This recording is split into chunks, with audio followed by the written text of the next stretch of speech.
നമ്മൾ കളരികളിലൊക്കെ പറയില്ലേ പൂട്ടെന്ന് പറയില്ലേ. പൂട്ടെന്ന് പറഞ്ഞു കഴിഞ്ഞാൽ ഇതിപ്പോൾ നമ്മൾ തുറക്കുകയാണ്. ഇങ്ങനെ പൂട്ടിയിട്ട് നമ്മൾ കീ എടുത്തു കഴിഞ്ഞാൽ പിന്നെ ഇത് തുറക്കില്ല എന്നുള്ളതാണ് അതിൻ്റെ അർത്ഥം വരിക. എന്നാൽ വെളിയിൽ, നമ്മുടെ രാജ്യത്തിന് വെളിയിലൊക്കെ ആണെങ്കിൽ അതിന് ജോയിൻറ്റ് ലോക്സ് എന്നാണ് പറയുന്നത്. ലോക്ക് എന്ന് പറയുമ്പോൾ താഴെ തന്നെ പോലെ പൂട്ട് തന്നെ എന്നൊക്കെ നമുക്ക് പറയാമെങ്കിലും ഇതിൻ്റെ പ്രയോഗത്തിൽ ചില വ്യത്യാസങ്ങളുണ്ട്. നമ്മൾ കളരികൾ ഉപയോഗിക്കുമ്പോൾ പൂട്ടിക്കഴിഞ്ഞാൽ ആൾക്ക് അനങ്ങാൻ പറ്റില്ല എന്നുള്ള രീതിയിലാണ് നമ്മൾ പഠിപ്പിക്കുന്നത്. ഓക്കെ. എന്നാൽ ജോയിൻറ്റ് ലോക്സ് എന്ന് പറയുമ്പം ആ ജോയിൻറ്റുകൾ എവിടെ വരെ മടങ്ങാം, എവിടെ വരെ തിരിയാം, അതിനപ്പുറത്തേക്ക് തിരിയില്ലല്ലോ, അവിടെ വരെ കൊണ്ട് എത്തിക്കുമ്പോഴാണ് അത് ജോയിൻറ്റ് ലോക്സ് എന്ന് മറ്റുള്ള മാർഷൽ ആർട്ടിൽ പറയുന്നത്. അപ്പോൾ അതിൻ്റെ വിശദമായ കാര്യങ്ങളാണ് നമ്മൾ ഇന്ന് വീഡിയോയിൽ ചർച്ച ചെയ്യുന്നത്. പ്രാക്ടിക്കൽ മാർഷൽ ആർട്സിൻ്റെ പുതിയൊരു അധ്യായത്തിലേക്ക് സ്വാഗതം. ഞാൻ ഡോക്ടർ ഹരീഷ് ചെമ്പക്കര. നേരെ വീഡിയോയിലേക്ക്. അപ്പോൾ ഇതിൽ നമ്മളിങ്ങനെയാണ് ലോക്ക് തുറക്കണത്. ശ്രദ്ധിക്കുക, ലോക്ക് തുറക്കുക. തുറന്നു കഴിഞ്ഞാൽ നമ്മൾ അകത്ത് വെച്ച് കഴിഞ്ഞാൽ നമ്മളിങ്ങനെ ലോക്ക് ചെയ്യുമ്പോഴാണ് ഇത് കംപ്ലീറ്റ് ആവുന്നത്.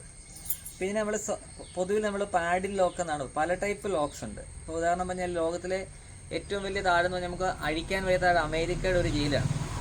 അപ്പോൾ ആ ജയിലിൻ്റെ അകത്ത് അഴിക്കകത്തുനിന്ന് രക്ഷപ്പെട്ട ഒരു മാന്ത്രികനുണ്ട്, ഡേവിഡ് കോപ്പർഫീൽഡ് എന്ന് പറയും. ഒരുപാട് വർഷത്തെ പരിശ്രമം കൊണ്ട് അദ്ദേഹം ചെയ്തത് വീഡിയോകളൊക്കെ തന്നെ നമ്മുടെ ഇൻ്റർനെറ്റിൽ കിടപ്പുണ്ട്, യൂട്യൂബിലുണ്ട്. നിങ്ങളൊന്ന് കയറി കാണാൻ നന്നായിരിക്കും. അതുപോലെ തന്നെ നമ്മൾ പഠിക്കുമ്പോൾ പല ടൈപ്പ് താഴുകളെക്കുറിച്ച് നമുക്ക് പഠിക്കേണ്ടി വരും. ഇത് പാഡിൽ ലോക്ക് എന്ന് പറഞ്ഞിട്ട് നമ്മളിങ്ങനെ കോർണറിലേക്ക് കയറി വരുന്നതാണ്. പിന്നെ ചിലതിൽ നമ്മളിങ്ങനെ അമർത്തി കഴിഞ്ഞാൽ, ഓട്ടോമാറ്റിക് അമർത്തി കഴിഞ്ഞ് കഴിഞ്ഞാൽ അപ്പം തന്നെ ക്ലോസ് ആവുന്നതുണ്ട്. അങ്ങനെ ഒരുപാട് താഴുകളുണ്ട്. അപ്പോൾ ഇതേ സംവിധാനമാണ് നമ്മളിവിടെ പറയുന്ന പൂട്ടുകൾ എന്ന് പറയുന്നത്. പൂട്ട് ചെയ്തിട്ട് നമ്മൾ അഴിച്ചു കഴിഞ്ഞാൽ ഇത് പിന്നെ ഇതെടുക്കാൻ ഊരാനായിട്ട് കഴിയില്ല എന്നുള്ളതാണ് എൻ്റെ ഒരു പ്രത്യേകത. പിന്നെ അതേ താഴിട്ട് നമുക്ക് തുറക്കാനേ പറ്റുള്ളൂ.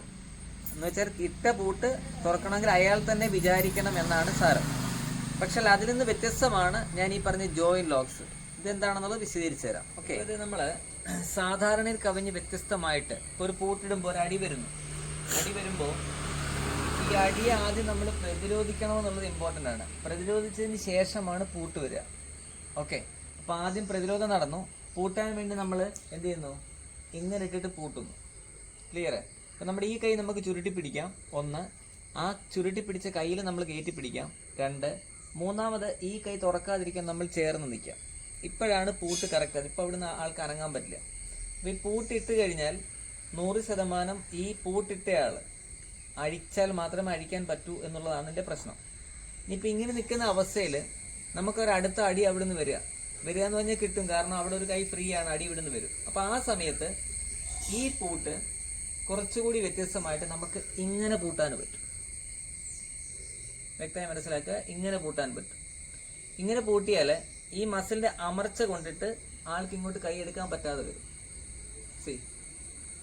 വ്യക്തമായി പിടികിട്ടുക.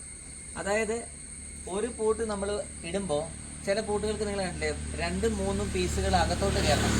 ഒന്ന് കയറ്റിയിട്ട് ഒന്ന് മുറുക്കി, തിരിച്ചൊന്നുകൂടി ഇട്ട് തിരിച്ചു മുറുക്കി. അപ്പം സാധാരണ കള്ളന്മാർക്ക് ഇത് അഴിക്കാൻ പറ്റില്ല എന്നുള്ളതാണ് വ്യത്യാസം.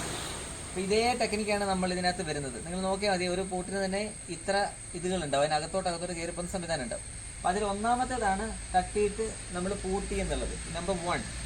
നമ്പർ 2, ഈ കൈയിനകത്തോട്ട് ഇട്ടിട്ട് ഇങ്ങനെ പിടിക്കണം.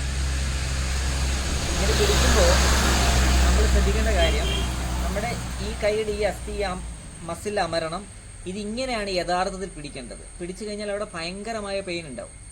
മറ്റേ കൈ പോയിട്ട് ഒന്നും സംഭവിക്കില്ല. അപ്പോൾ ഇത് ഫസ്റ്റ് ചെയ്യുന്ന സമയത്ത് ഒന്നുകൂടെ ശ്രദ്ധിക്കുക. അടിച്ചു നമ്മൾ ഇവിടെ വന്നു, അവിടുന്ന് ആ കൈ ഇത് കണ്ടോ. അപ്പം നമ്മൾ ഇവിടുന്ന് നമ്മൾ പുറകോട്ട് വരികയും പിടിക്കുകയും ചെയ്യും. ഈ സമയത്ത് വേണം നമുക്ക് കാലുകൊണ്ട് ചവിട്ടിയിട്ടാണ് താഴോട്ടിടുകയോ കൈ ഒടിക്കുകയോ ഒക്കെ ചെയ്യാൻ പറ്റും. അപ്പോൾ ഒരു പൂട്ട് എന്ന് പറയുമ്പോൾ ശ്രദ്ധിക്കേണ്ട കാര്യം, ഒരിടത്ത് കൊണ്ട് നിർത്തരുത്, അടുത്ത പൂട്ടിലേക്ക് വരണം. ഇത് അതേ രീതിയിൽ തന്നെ പഠിച്ചു വയ്ക്കണം. ഇതിനെയാണ് നമ്മൾ പൂട്ട് എന്ന് പറയണത്. ഓക്കെ. ഒന്നുകൂടെ നോക്കുക. അടിക്കുമ്പോൾ നമ്മൾ തട്ടി കൈ ഇതിനടിവഴി ഇട്ടിട്ട് ഇങ്ങോട്ട് പിടിച്ചു, നമ്മുടെ കയ്യിൽ പിടിച്ച പൂട്ടായി. ഓക്കെ. നിങ്ങൾക്ക് ഈ ഇടത് കൈ നമ്മൾ കഷത്തിനകത്തോട്ട് കയറ്റി പിടിക്കും. മീൻസ് ഇങ്ങനെ കഷത്തിനകത്തോട്ട് കയറ്റി പിടിച്ചു, പിടിച്ചിട്ട് ഇതിന് അടിവഴി എടുത്തിട്ടാണ് നമ്മൾ ക്ലോസ് ചെയ്യുന്നത്. ഇനിയുള്ളത് ഇതേ സാധനം നമ്മൾ ഇവിടുന്ന് അഴിച്ചു വിടുകയാണ്. അഴിച്ചു വിടുമ്പോൾ ഇത് വരുന്ന പൊസിഷൻ നോക്കുക, അടുത്ത പൂട്ടിലേക്ക് വരും. ക്ലിയറായോ? ഇങ്ങനെ ഒരു പൂട്ടിൽ നിന്ന് അടുത്ത പൂട്ടിലേക്ക് പോകാനുള്ള സംവിധാനമാണ്. എക്സാമ്പിൾ, അടിച്ച് ഇത് ലെസ് ലോക്ക് ചെയ്തു. ഇത് ഒന്നാമത്തെ പൂട്ട് കൈയുടെ മേളിൽ കൂടെ. ഇതെടുത്തിട്ട് നമുക്ക് രണ്ടാമത്തെ പൂട്ട് ഇങ്ങനെ ഇടാൻ പറ്റണം. അടുത്ത മൂന്നാമത്തെ പൂട്ട് ഇങ്ങനെ ഇടാൻ പറ്റണം, അതിനകത്തോട്ട് നാലാമത്തെ പൂട്ട് ഇങ്ങനെ ഇടാൻ പറ്റണം. ഇവിടുന്ന് എടുത്തിട്ട് നമ്മൾ എന്ത് ചെയ്യണം, അഞ്ചാമത്തെ പൂട്ട് ഇങ്ങനെ എടുക്കാൻ പഠിക്കണം. ഇവിടുന്ന് എടുത്തിട്ട് ആറാമത്തെ പൂട്ട് ഇങ്ങനെ ചെയ്യാൻ പഠിക്കണം. ഇങ്ങനെ കണ്ടിന്യൂസ് ആയിട്ട് പൂട്ട് പഠിച്ചാൽ മാത്രമേ സമയത്ത് നമുക്കിത് ചെയ്യാൻ പറ്റുള്ളൂ. മറ്റൊരാളെ ഒരുപാട് ഉപദ്രവിക്കാതെ രക്ഷപ്പെടാണ്ട് പൂട്ടുകൾ വരിക. ഇനി എന്താണ് ജോയിന്റ് ലോക്സ് എന്നാണ് ഞാൻ പറഞ്ഞത്, ശ്രദ്ധിക്കുക. നമ്മള് ജോയിന്റ് ലോക്സ് എന്ന് പറയുമ്പോൾ നോക്ക്, ഓപ്പണിംഗ് ആണ്, ക്ലിയർ. ഇത് ഹെവി ലോക്കാണ്. ഇപ്പം നമ്മളിങ്ങനെ വെക്കുമ്പോൾ സാധാരണ പോലെ നമുക്കിത് പിടിക്കാനൊന്നും പറ്റില്ല. ഇതിനകത്തോട്ട് വളരെ വ്യക്തമായിട്ട് കാണാം, അകത്തോട്ട് കയറുന്നുണ്ടോ. കയറി കഴിയുമ്പോൾ ഓട്ടോമാറ്റിക് ലോക്കാണ്, നമുക്കിത് ഊരിയെടുക്കാം. അപ്പോൾ ഈ തരത്തിലാണ് ജോയിന്റ് ലോക്സ്. വളരെ ഒന്നുകൂടെ ശ്രദ്ധിക്കുക, ഇതിനകത്തോട്ടൊന്ന് വളരെ കൃത്യമായിട്ട് നോക്കുക. ഇത് നേരെ കയറി കിടക്കുന്നത് ഇവിടുന്ന് അങ്ങോട്ട് കയറ്റിയിടുക, കണ്ടോ, ലോക്കായി. ഇനി ഇത് ഊരാൻ പറ്റില്ല. തിരിച്ച് നമ്മൾ ചെയ്യുമ്പോഴത്തേക്ക് കണ്ടോ ഓട്ടോമാറ്റിക് ലോക്ക്. ഇതിനകത്തോട്ട് കയറിയിട്ട് ഈ ഭാഗം സ്ട്രോങ് ആവുകയാണ് ചെയ്യുന്നത്. ഇതിനെയാണ് നമ്മൾ ജോയിന്റ് ലോക്ക് എന്ന് പറയുന്നത്. അതെങ്ങനെയാണെന്നുള്ളത് കാണിച്ചു തരാം. കളരികളിൽ നമ്മൾ പൂട്ട് പറയുമ്പോൾ നമ്മൾ പറഞ്ഞു കഴിഞ്ഞു, നമ്മുടെ ഫോക്കസ് അടിക്കുന്നത് തട്ടി കയ്യിൽ കയറി പിടിച്ചു മുറുക്കി എന്നുള്ളതാണ്. ഇനി എന്താണ് നമ്മളീ പറഞ്ഞ ജോയിന്റ് ലോക്ക് എന്ന് വ്യക്തമായിട്ട് മനസ്സിലാക്കുക. ചെറിയ വ്യത്യാസങ്ങളാണ്, പക്ഷെ വലിയ വ്യത്യാസമാണ്. ഉദാഹരണം പറഞ്ഞാൽ ഈ കയ്യെ നമുക്ക് ഇങ്ങോട്ട് മടങ്ങും, ഓക്കെ, ഇങ്ങോട്ട് മടങ്ങില്ല. വ്യക്തമായി പിടികിട്ടോ? ഇങ്ങോട്ട് മടങ്ങും, ഇങ്ങോട്ട് മടങ്ങില്ല. മടങ്ങാത്ത ഭാഗത്ത് തട വെച്ചടിച്ചാൽ കൈ ഒടിഞ്ഞു പോകും. വ്യക്തമായി മനസ്സിലാക്കുക. മടങ്ങാത്ത ഭാഗത്ത് കൊടുത്തു കഴിഞ്ഞാൽ കൈ ഒടിഞ്ഞു പോകും. ഇതാണ് ഒന്നാമത്തത്. പക്ഷെ ഇങ്ങോട്ട് നമുക്ക് ചെയ്യാൻ പറ്റില്ല. ഇതാണ് ഇതിന്റെ ജോയിന്റ് എന്ന് പറഞ്ഞാൽ പ്രധാനപ്പെട്ട ജോയിന്റ്. ഈ ജോയിന്റിനെ ഒരു പ്രത്യേക ആംഗിളിലേക്ക് നമുക്ക് തിരിക്കാൻ പറ്റുന്നുണ്ടോ? അപ്പൊ ബോഡി തിരിയുന്നത് നോക്കി. ഇതാണ് ആദ്യം പഠിക്കേണ്ടത്. ഇങ്ങനല്ല ഇവിടെ പഠിപ്പിക്കേണ്ടത്. വ്യക്തമായി മനസ്സിലാക്കുക. അതായത് നമ്മൾ കയ്യിലൊന്ന് പിടിച്ചാൽ ഈ കൈയുടെ തിരിവ് കണ്ടോ, ഈ തിരിവിൽ ആള് തിരിയുന്നത് കണ്ടോ, വ്യക്തമായി പിടികിട്ടിയോ? ഈ തിരിവാണ് ആദ്യം പഠിപ്പിക്കേണ്ടത്, അല്ലാതെ നമ്മൾ ഇങ്ങനെ കയറി പിടിക്കുകയല്ല ചെയ്യേണ്ടത്. ഓക്കെ, അപ്പൊ ആ തിരിവ് വരുമ്പോൾ നമുക്ക് എന്താണ്, ഇത് കഴിഞ്ഞിട്ട് ഈ ജോയിന്റ് ഇങ്ങോട്ട് പോവില്ല, പോയാൽ ഒടിയും. ക്ലിയർ? ഇങ്ങനെ അകത്തി പിടിക്കുമ്പോഴും ഉള്ള ഒരു എക്സ്പ്രഷൻ നോക്കുക. അതായത് ഇത്രയും ലോങ്ങി പിടിക്കുമ്പോൾ ആളുടെ ബോഡി ഇങ്ങനെ നിൽക്കുള്ളൂ. അതേസമയത്ത് അടുത്ത് പിടിക്കുമ്പോൾ നോക്കി കൂടുതൽ നന്നായിട്ട് വഴങ്ങുന്നുണ്ടാവും. അതായത് പൂട്ട് ചെയ്യുന്ന സമയത്ത് നൂർത്തല്ല ചെയ്യേണ്ടത്, ചേർന്ന് ചെയ്യണമെന്ന് സാരം. ക്ലിയർ? ഇനിയില്ല നമ്മൾ പിടിക്കുമ്പോൾ അടി വരുന്നു, നമ്മുടെ ശ്രദ്ധ എവിടെ ആയിരിക്കും? ജോയിന്റ് ലോക്കിലായിരിക്കും. ആ ജോയിന്റ് ലോക്ക് നമ്മൾ ഇങ്ങനെ പിടിച്ചതിന് ശേഷം എന്ത് ചെയ്യും? നമ്മൾ പറഞ്ഞനുസരിച്ച് അകലരുത്, അടുത്തിരിക്കണം. എന്നിട്ട് ഈ ലോക്കിനെ കുറച്ചുകൂടി ഇങ്ങോട്ടാക്കിയാൽ കൂടുതൽ പ്രശ്നം ഉണ്ടാവും. അതിനുവേണ്ടി എന്ത് ചെയ്യും? ഇവിടുന്ന് മെല്ലെ ഇങ്ങോട്ട് കയറ്റി പിടിക്കും. ക്ലിയർ? കയറ്റി പിടിച്ചിട്ട് നമ്മൾ ഈ കൈ ചുരുട്ടി ഇട്ട് കൊടുത്തിട്ട് കൈ ചുരുട്ടി പിടിക്കും ബലത്തിന് വേണ്ടിയിട്ട്. എന്നിട്ട് ഇതുകൂടെ പിടിച്ചു കഴിഞ്ഞാൽ ഈ കൈ ഇതിലെ ഊരാതിരിക്കാൻ നമ്മൾ കയറിയും കൂടെ അങ്ങോട്ട് കൊടുത്തു കഴിഞ്ഞാൽ നമ്മൾ എന്തായി? ആള് കൃത്യ ലോക്കിൽ വീണ്. കണ്ടോ? ഇതാണ് പൂട്ട്, കളരി പൂട്ട് എന്ന് പറയുന്നതും ജോയിന്റ് ലോക്കും തമ്മിലുള്ള വ്യത്യാസം. മറ്റൊന്ന് കാണിച്ചു തരാം, വളരെ ശ്രദ്ധിക്കുക. ഇപ്പോൾ അടിക്കുന്നത് നമ്മൾ പിടിച്ചു. ഓക്കെ, പിടിച്ചതിന് ശേഷം നമ്മൾ ഇവിടെ തിരിച്ച് തട്ടി ഇങ്ങനെ വരുമ്പോൾ നോക്കി ഈ ജോയിന്റ് കൃത്യമായിട്ട് ഇവിടെ വരെ വർക്ക് ചെയ്യുള്ളൂ. ഓക്കെ, ഇനി ഇങ്ങോട്ട് പിടിച്ചാൽ എന്ത് പറ്റും? ആളിൽ തിരിയുന്നുണ്ടോ? ബോഡി തിരിയുന്നുണ്ടോ? ഈ സിസ്റ്റമാണ് നമ്മൾ പഠിക്കേണ്ടത്. ഈ സിസ്റ്റം പഠിച്ച ഗുണം എന്ന് വെച്ചാൽ നമുക്കിപ്പോൾ ഇങ്ങനെ കൈ പിടിച്ചിട്ടുണ്ടോ, ഇതിനകത്തോട്ട് നമ്മളൊരു തട വെച്ചു.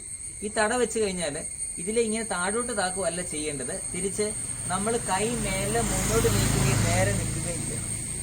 പിടികിട്ടിയോ? അപ്പോൾ നമ്മുടെ കൈ താഴോട്ടാണ് വെച്ചിരിക്കുന്നത്. അപ്പോൾ ഈ കൈ എവിടെ ഇരിക്കുന്നത്? സ്ട്രോങ് ലോക്ക് എന്ന് പറഞ്ഞാൽ അതാണ്. ഇതിന് പകരം നമ്മളിവിടെ ചെയ്യുന്നത് ഇങ്ങനെ പിടിച്ചുകൊണ്ട് നിൽക്കും. ഇതല്ല, ഈ കൈ മടക്കിയിട്ട് ഇത് ജസ്റ്റ് കൈ ഇങ്ങനെ തിരിച്ച് വെച്ചിട്ട് നീർക്കേണ്ട. നൂർത്ത് കഴിഞ്ഞാൽ ആള് നമ്മുടെ കൺട്രോളിലാണ്, നമുക്ക് എന്ത് വേണമെങ്കിലും ചെയ്യാൻ പറ്റും. ക്ലിയർ ആയ പൂട്ടിന്റെ രീതി കറക്റ്റായിട്ട് മനസ്സിലല്ലേ? ഇനിയുള്ളതെന്ന് പറഞ്ഞു കഴിഞ്ഞാൽ ശ്രദ്ധിക്കണം. ഇനി നമ്മൾ ഇതൊന്നും അല്ല ചെയ്യണത്. ഒരു പഞ്ച് വരികയെന്ന് കൂട്ടിക്കുക, പഞ്ച്. ആ പഞ്ച് ചെയ്ത് നമ്മളൊന്ന് മാറി കണ്ടോ, ഇതേ സാധനം ജസ്റ്റ് ലോക്ക് ഉണ്ട്. ക്ലിയർ ആയിട്ട് പിടികിട്ടിയോ? ഒന്നുകൂടെ പഞ്ച് ചെയ്തു നമ്മൾ മാറുകയും പിടിക്കുകയോ ഒരേ സമയമായിരിക്കും. അപ്പൊ ഈ സമയത്ത് നമ്മളിങ്ങനെ പിടിച്ചുകൊണ്ട് നിൽക്കുമ്പോൾ അവിടുന്ന് ഒരു അടി വരികയാണെങ്കിൽ നമ്മൾ ഇങ്ങനെ പിടിച്ചാൽ മതി. ക്ലിയർ ആയോ? അപ്പൊ ആൾക്ക് അവിടുന്ന് അടിക്കാൻ പറ്റുമോ? ഇനി ആള് വീണ്ടും എന്ത് ചെയ്യുന്നു? എന്തേലും ചെയ്യാൻ വന്നാൽ നമ്മൾ നേരെ കയറും, അടിക്ക് താഴെ കേട്ടോ. ക്ലിയർ? അപ്പൊ ഇങ്ങനെയുള്ള കാര്യങ്ങളെയാണ് നമ്മൾ യഥാർത്ഥത്തിൽ ജോയിന്റ് ലോക്സ് എന്ന് പറഞ്ഞ് ഉദ്ദേശിക്കുന്നത്. അപ്പൊ നമ്മൾ പൂട്ടെന്ന് പറഞ്ഞ് പഠിപ്പിക്കുന്നേക്കാളും ഒരു ഇന്റർനാഷണൽ ലെവലിലേക്ക് കൊണ്ടുവന്നിട്ട് ജോയിന്റ് ലോക്സ് എന്ന് പഠിപ്പിച്ചാൽ അത് കാലിനും കൈക്കും എല്ലാം ഉണ്ട് കേട്ടോ, ബോഡിക്ക് ഉൾപ്പെടെ ഉണ്ട്. ഇങ്ങനെ പഠിച്ചാൽ സമയത്ത് വരും, നമുക്ക് ചെയ്യാൻ പറ്റും. തീർച്ചയായിട്ടും ഇങ്ങനൊരു വീഡിയോ ഇതിൻ്റെ ഹിസ്റ്ററിയിൽ ആദ്യമായിരിക്കും ഞാൻ ഉറപ്പ് തരുന്നു. നിങ്ങളുടെ അഭിപ്രായങ്ങൾ അറിയിക്കുക. അടുത്ത വീഡിയോയിൽ കാണാം. നന്ദി, നമസ്കാരം. Thank you so much.